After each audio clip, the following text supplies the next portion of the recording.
Magliliwanag na po ang paligid ng silanganan at ito na po ang isda na ikalawa. Isang ikot, isang ikot, isang ikot. Yun, tagumpay. At taki. Mga maghulog na rin po tayo.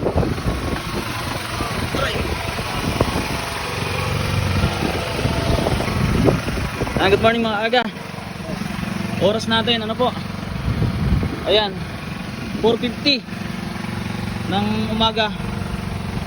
Second day natin dito sa Pacific at meron po tayong panibagong pasipad si Kuya Joseph, yung tagunahan. Unang isda po natin kanina.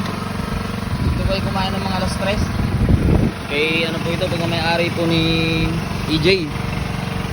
At ngayon ay binira naman yung kay Kuya Joseph. Salamat naman at makakadagdag tayo sa isang panang matagumpay ito. Ito ang ating gayak, ito ang ating nylon na pamiwas. Nakaisa na tayong pusit na nadali. At ito mga aga, kinuhanan ni Tiyo.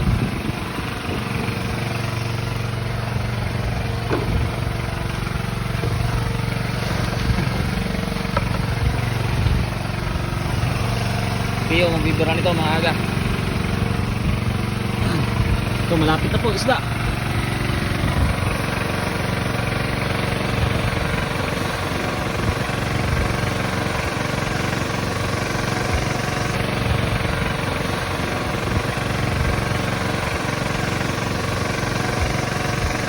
Isda na to mga aga.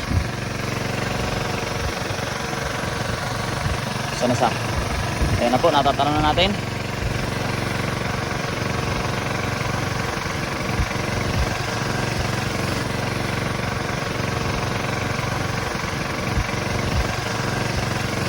Kitang-kita na po. Siyempre ang gaganso ay muli si EJ. Yan. Ilang ikot na lang ito mga aga. Magliliwanag na po ang paligid ng silanganan at ito na po ang isda na ikalawa. Isang ikot, isang ikot, isang ikot. Yun, tagumpay. Ay, thank you Lord sa ikalawang biyaya. Yan, maraming salamat po sa ikalawang biyaya mga aga. Ayan na.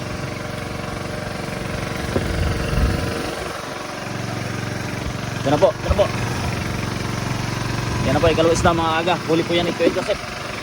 At bago lahat, tayo mag-asikaso muna ng panghulog natin mga aga, dahil kailangan makapahabol tayo. Yan na po, umaga na.